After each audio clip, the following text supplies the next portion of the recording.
안녕하십니까. 100년 후 22세기를 지배할 태양의 제국 시대가 온다의 9에서 12장을 발표하게 된 39기 C조 박성우, 김용기, 이남선, 최다혜입니다. 우선 첫 번째 발표자 최다혜가 9장 2040년대 전쟁의 서곡에 대해 발표하겠습니다. 100년 후 챕터 9장의 내용을 전성기의 딜레마, 부상하는 세력들, 미국의 전략과 압력, 고조되는 긴장감, 총 4개의 소제목으로 정리하여 발표하겠습니다. 1. 전성기의 딜레마. 이 책의 저자 조지 프리드먼은 미국이 2040년대의 일부 몇 년 동안 흔히들 미국의 황금기라 말하는 1950년대에 못지않은 전성기를 누리게 될 것이라고 했습니다. 저자는 또 다른 책, 다가오는 폭풍과 새로운 미국의 세기에서 사회-경제적 주기라는 단어를 언급하며 건국 이래 50년을 주기로 미국 사회가 변화를 맞고 있다고 주장했습니다. 2040년대는 이러한 50년 주기에서 20년이 지나 새롭게 나타나는 변화를 통해 경제가 힘을 받고 2030년대에 발전한 기술과 경제, 이주 등의 변화가 효과를 발휘하는 시기가 될 것이라고 설명했습니다. 하지만 조지 프리드먼은 미국의 이러한 전성기가 반드시 안정적이거나 세계적으로 평화로운 시대인 것은 아니라고 말합니다. 2. 부상하는 세력들. 조지 프리드먼은 2040년대 미국의 움직임에 영향을 끼칠 수 있는 세력으로 3개의 나라를 언급했습니다. 첫 번째로 일본입니다. 일본은 경제적 이권의 추구를 위해 아시아 본토에서 공격적인 역할을 수행합니다. 이를 위한 해양 및 우주 기반 군사 시스템 등 재해권의 빠른 성장이 미국의 우려를 불러일으키고 있습니다. 미국과 일본은 영해와 우주를 공유하는 등 공식적으로는 우호적인 관계를 유지합니다. 하지만 일본은 서태평양에 미 해군이 근접하는 것을 바라지 않아 극초음속 대한미사일을 설치하고 태평양 열도의 감지기 미사일 기지를 허용하는 협정을 수립합니다. 두 나라 간의 주요 트러블은 안정적인 중국을 향한 미국의 생각과 중국을 대하는 일본의 행동 사이의 충돌입니다. 두 번째 나라는 터키입니다. 저자는 2030년대에 러시아가 붕괴되고 이러한 사실이 주변 여러 나라에 영향을 미칠 것이라 예상했습니다. 러시아의 붕괴로 인해 발칸반도의 러시아 동맹국들도 덩달아 약해지며 지역적 불균형이 초래되고 터키는 이것을 기회 삼아 북쪽으로 진출해 영향력을 카자흐스탄까지 펼치게 될 것입니다. 러시아의 공백을 메우려는 모든 세력의 본질적인 목표는 지중해와 흑해를 장악하는 것으로 터키도 엄청난 지상군과 해군, 공군력을 증강하여 발칸반도에 개입할 것으로 보입니다. 터키는 강력한 힘을 토대로 여러 나라에 영향을 주게 됩니다. 러시아와는 우호적인 깊은 관계를 맺고 농산물, 에너지를 공급받습니다. 이집트에는 무슬림 강대국으로서 지도적인 위치를 이용해 평화유지군을 투입하여 수에즈 운하를 장악하게 됩니다. 무슬림 국가인 터키의 세력 확장을 불편해하는 인도와 터키의 발칸반도 진출에 대해 반대하는 폴란드 및 동부 유럽 동맹국들은 터키와 충돌을 겪게 됩니다. 터키에 대한 견제라는 관심사가 동일한 인도, 폴란드, 미국 이 세 나라의 관계는 공고해지게 됩니다. 반면에 일본은 역사적으로 페르시아만으로부터 원유 공급에 의존해왔기 때문에 페르시아만을 장악한 터키와 이해관계가 합치하며 호의적인 관계를 맺게 됩니다. 터키의 세력 확장은 페르시아만의 장악과 이슬람주의자들의 결집으로 인해 미국에 위협적으로 다가왔습니다. 또한 터키와 일본이 동시대에 부상하면서 미국이 느끼는 부담감은 더욱 커졌습니다. 마지막으로 폴란드입니다. 러시아의 붕괴는 폴란드에게도 기회가 됐습니다. 구 러시아 제국의 서쪽 부분을 동화하여 폴란드 블록이라는 대규모의 경제 블록을 구축합니다. 폴란드 블록은 소규모의 해군력으로도 쉽게 봉쇄 가능한 발트해 항구가 해상 공급로의 전부로 이러한 약점을 보완하기 위해 발칸반도를 통해 지중해로 진출할 계획입니다. 터키는 폴란드 블록의 지중해 진출을 막기 위해 보스니아와 크로아티아의 긴장을 이용하여 불안정을 유지합니다. 미국은 이러한 상황에서 폴란드 블록을 지원하여 터키의 세력을 저지하고자 합니다. 미국은 기술을 폴란드 블록에 이전하여 스스로 전략을 추진하도록 도와줍니다. 이를 통해 폴란드는 미국의 기술적 강점을 활용하여 해군력, 우주 능력을 빠르게 통합하고 개발하게 됩니다. 이를 본 터키는 폴란드뿐만 아니라 미국에도 위협을 받고 있음을 느끼게 됩니다. 3. 미국의 전략과 압력. 조지 프리드먼은 이러한 상황 속에서 미국의 전략과 압박에 대해 이야기합니다. 미국은 신흥 세력을 저지하는 방어적인 게임을 하고 있습니다. 미국이 보이는 방어적 전략은 크게 경제적 제재와 민족주의 운동 지원 두 가지로 나뉩니다.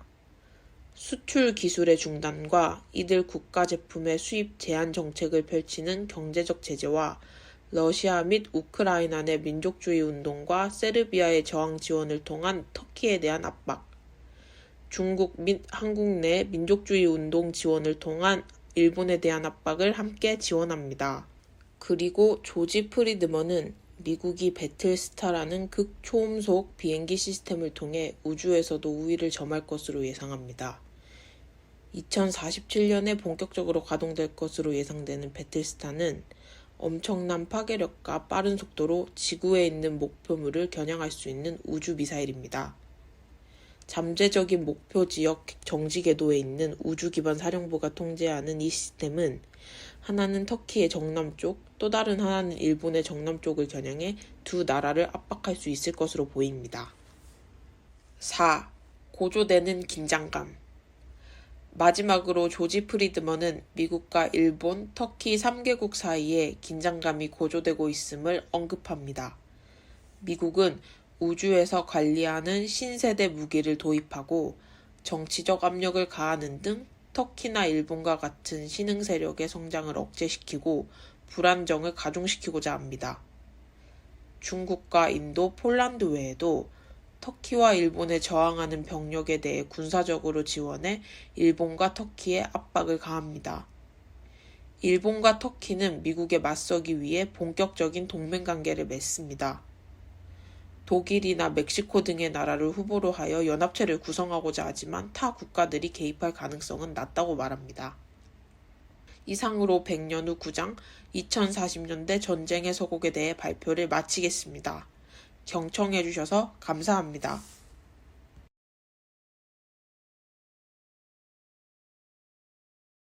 안녕하십니까. 10장 전쟁의 준비 발표를 맡은 39기 김용기입니다.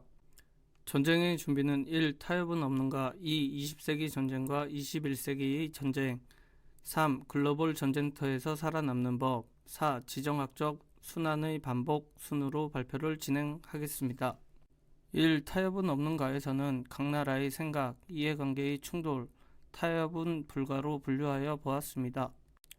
각 나라의 생각은 미국은 일본, 터키 연합에 협상과 압박을 할지라도 자신의 요구는 합당한 요구라고 생각하고 일본, 터키 연합은 미국이 자기 나라를 파괴하려고 한다고 생각한다. 이해관계의 충돌. 미국은 유라시아에서 중요한 지역 세력의 등장을 막으려 하고 나아가 두 세력의 유라시아 단일 패권국으로 합쳐지는 것을 우려한다. 일본은 인구 통계적 문제 해결 및 원자재 확보를 위하여 아시아 입지 확보를 위해 북서태평양 장악을 해야 한다. 새 대륙의 중심축에 서 있는 터키의 경우 세력 확정을 위해 이 지역을 안정적으로 만들어야 한다. 타협은 불가. 일본, 터키가 협상을 거부하면 어떤 위험이 닥칠지 알고 있지만 선택의 여지가 없다. 결국 힘의 균형을 재정의하려는 약한 나라가 기습 공격을 할 필요가 있다고 생각하는 점에서 2차 세계대전과 비슷한 양상이다. 21세기 전쟁은 20세기 중반의 전쟁과 비슷하나 그 방식은 획기적으로 다르며 새로운 시대가 왔음을 보여주는 계기가 된다. 이 20세기 전쟁과 21세기 전쟁은 20세기 전쟁과 21세기 전쟁으로 나누었습니다. 20세기의 전쟁, 20세기 전쟁의 경우 주요 전쟁터는 유럽과 아시아였으며 인구 밀도가 높았다. 나라 대 나라로 전면전 형태로 민간인과 군인의 구별 없이 대학살이 자행되고 총알, 포탄, 폭탄의 부정확성으로 인하여 집중 포격되었다. 또한 대량의 식량, 군수품 등의 보급품이 필요로 하고 모든 무기 시스템이 휘발유를 필요로 하여 원유를 시추에 정제하여 사용하므로 엄청난 노력과 사회 전체를 동원해야 승리할 수 있었다. 1960년과 1970년 정밀 유도 미사일의 배치로 전쟁의 모습을 바꿔놓았다. 미국의 경우 거리가 멀고 보급 조달 및 인구의 고령화 감소로 인하여 극소수 정예 부대로 군대 체계가 변경되었다. 21세기 전쟁, 20세기 후반 비행기 한 대와 폭탄 하나로 한 사회의 주민과 기반 시설을 철저히 파괴하는 원자폭탄이 등장하고 강대국은 핵 전쟁을 효율적으로 수행하는 유일한 방법은 적의 영토 위를 비행하는 것이고 가장 안전한 곳은 우주이며 이에 따라 우주 프로그램의 개발에 집중하여 적의 핵무기 및 발사장치의 위치를 찾아내 정확히 겨냥할 수 있게 해주는 시스템이 발전한다. 또한 21세기 전쟁은 정밀성이 될 것이고 국방 인력이 감축되고 과학자, 기술자 등이 더 필요할 것이다. 1시간 만에 지구 반대편에 도달할 지대공 미사일 및 무인 초음속 항공기 등이 등장할 것이며 군인은 2차 세계대전의 병사가 아닌 중세의 기사의 모습으로 바뀌고 복잡한 무기 시스템을 다룰 수 있어야 한다. 3. 글로벌 전쟁터에서 살아남는 법은 글로벌 전쟁터인 이유, 위성 방어의 문제, 우주 플랫폼의 관리, 우주 전쟁의 양상으로 정리해 보았습니다. 글로벌 전쟁터인 이유, 유리한 고지의 시야 확보는 우주에서 할 수 있으며 우주에서 글로벌 플랫폼의 계속해서 전 세계의 전쟁을 관찰할 수 있다. 그래서 글로벌 전쟁은 우주 전쟁이 될 수밖에 없다. 우주는 조준성을 제공, 통신을 확보하며 적군의 목표물을 확실히 추적할 수 있게 한다. 위성 방어의 문제점. 첫째, 위성을 가동시키는 연료가 무거워 궤도에 보내려면 많은 비용이 발생한다. 둘째, 위성 요격 시스템 및 레이저 빔으로부터 안전하지 않다. 셋째, 시스템은 필요한 영역을 담당하기 위해 특정 궤도에 배치된 플랫폼이다. 넷째, 기동을 하게 되면 궤도가 바뀌어 위성의 유용성이 떨어진다.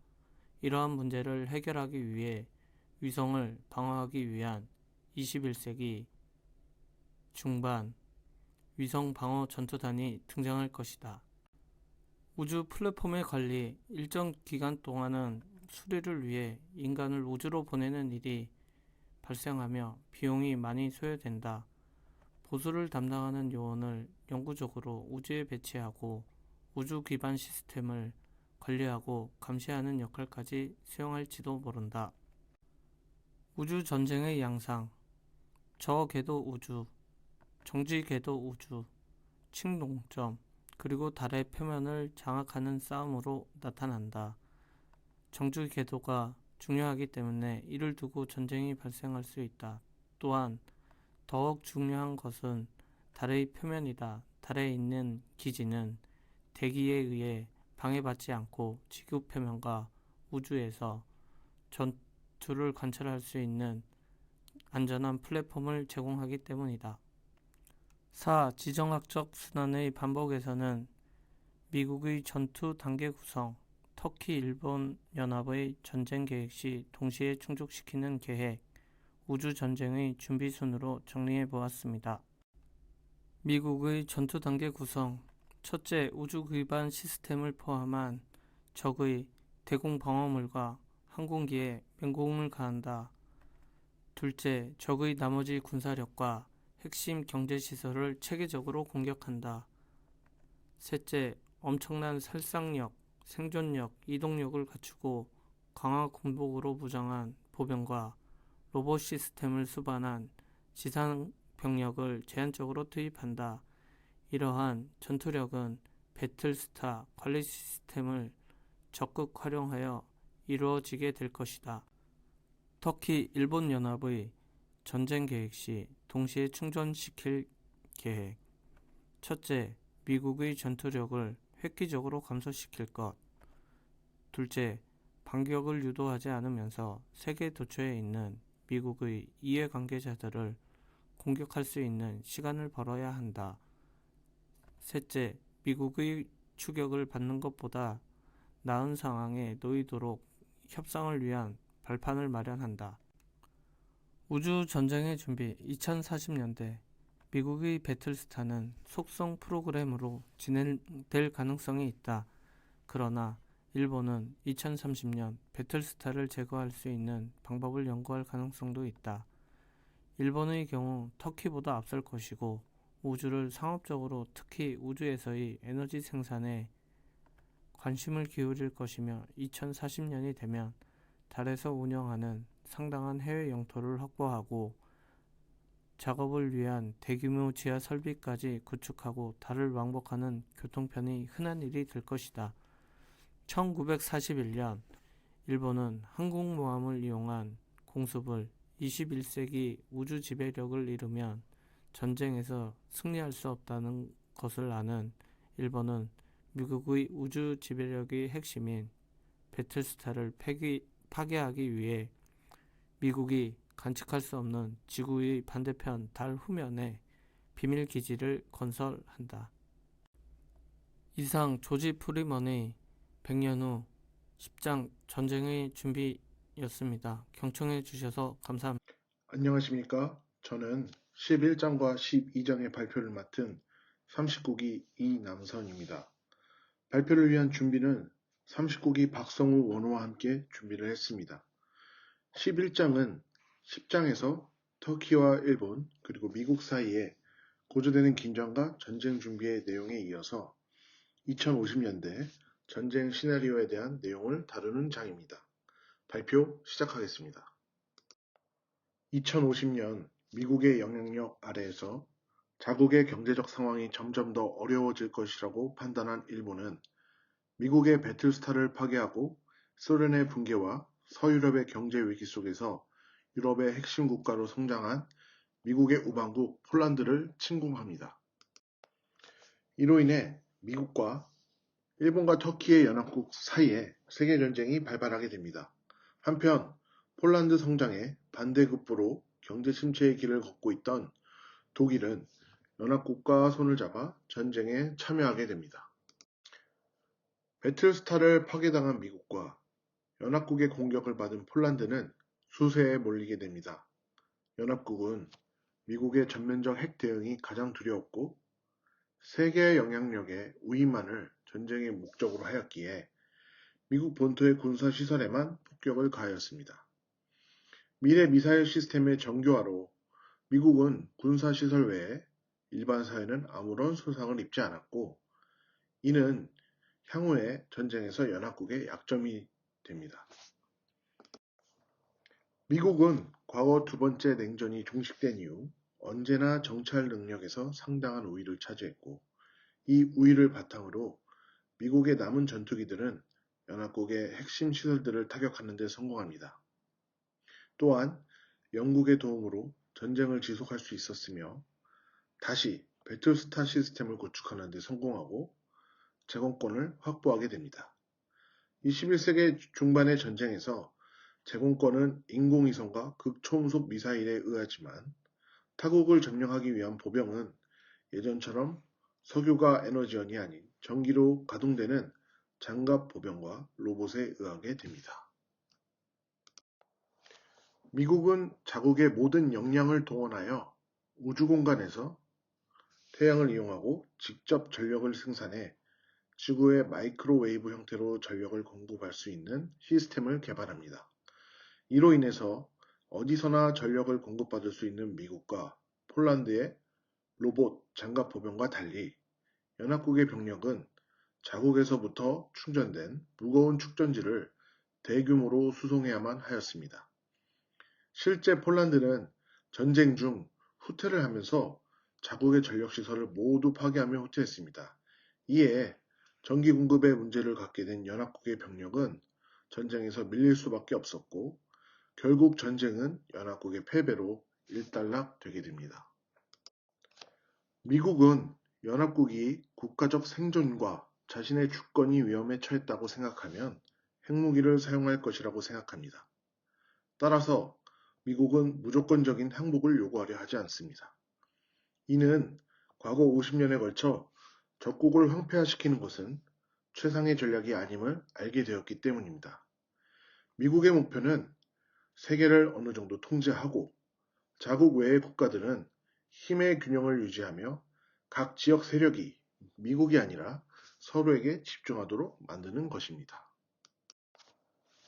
이러한 전략적 목표에 따라 미국은 일본을 파괴하는 것이 아니라 한국, 일본, 중국 사이의 힘의 균형이 유지되길 바라며 마찬가지로 터키를 파괴하거나 이슬람 세계의 혼란을 조성하길 원치 않습니다.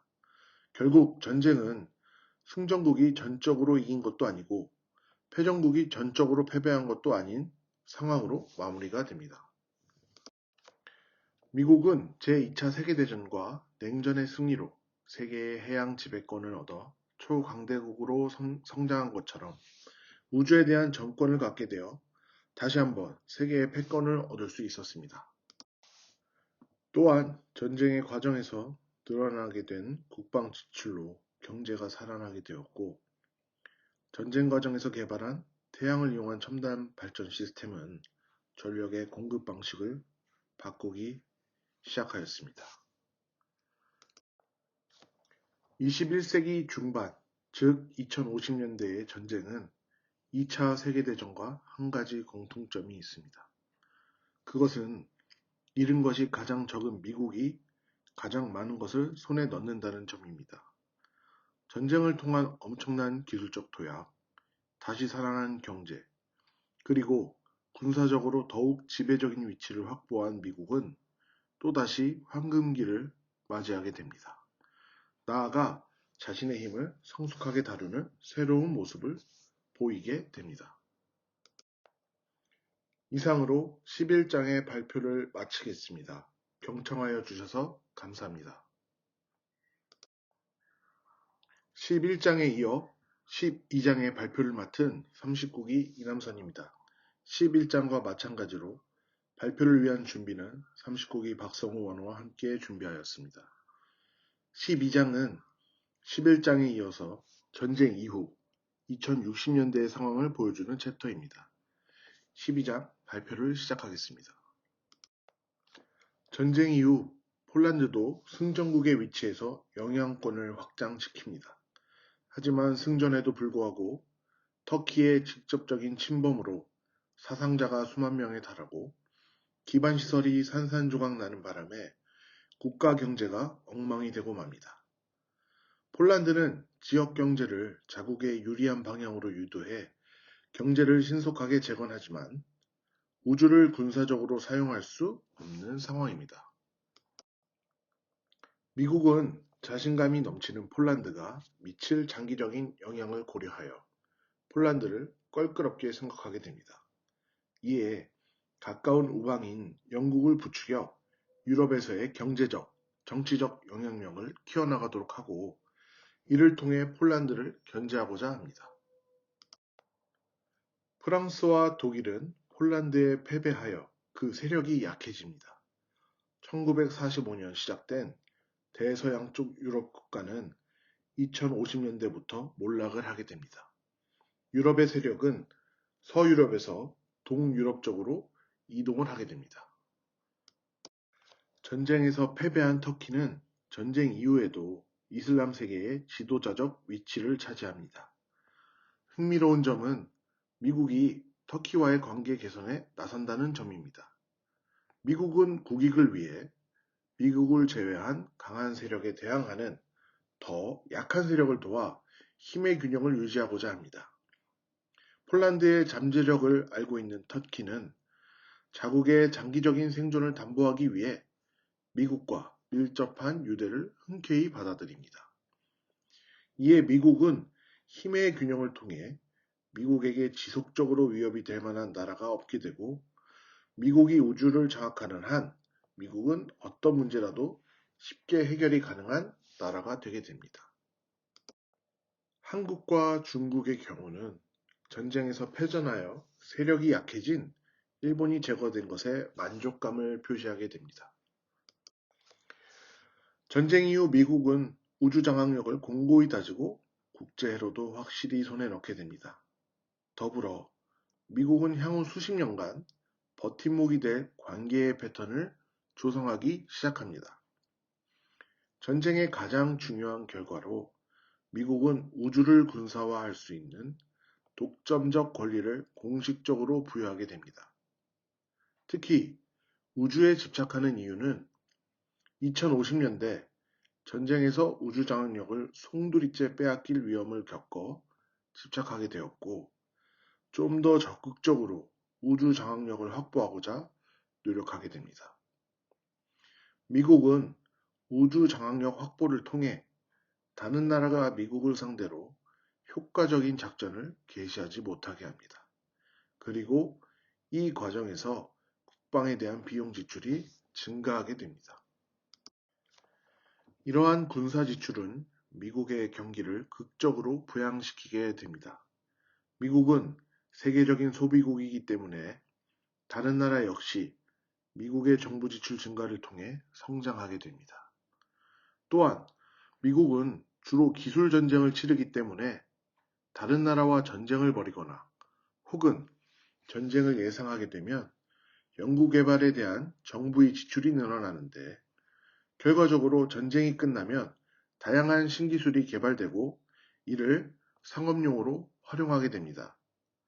따라서 미국과 세계는 전후 2070년경까지 사회 변혁을 수반한 극적인 경제성장 기간을 누리게 됩니다. 우주에 대한 미국의 집착은 점점 심화되는 다른 문제, 즉 에너지 문제와 맞물리게 됩니다. 2050년 전쟁을 통하여 우주에 기반을 둔 전력 공급망은 군사적인 필수품으로 자리 잡게 됩니다. 태양 에너지를 전기로 전환하기 위해 설계한 수많은 태양광 발전 전지의 정지 궤도가 달 표면에 자리 잡게 됩니다. 전기는 마이크로웨이브로 변환되어 지구로 전송된 다음 전기로 재변환되고 일광을 집중시킴으로써 필요한 전지의 수를 줄여 태양광 발전 어레이의 발사 비용을 절감할 수 있게 됩니다.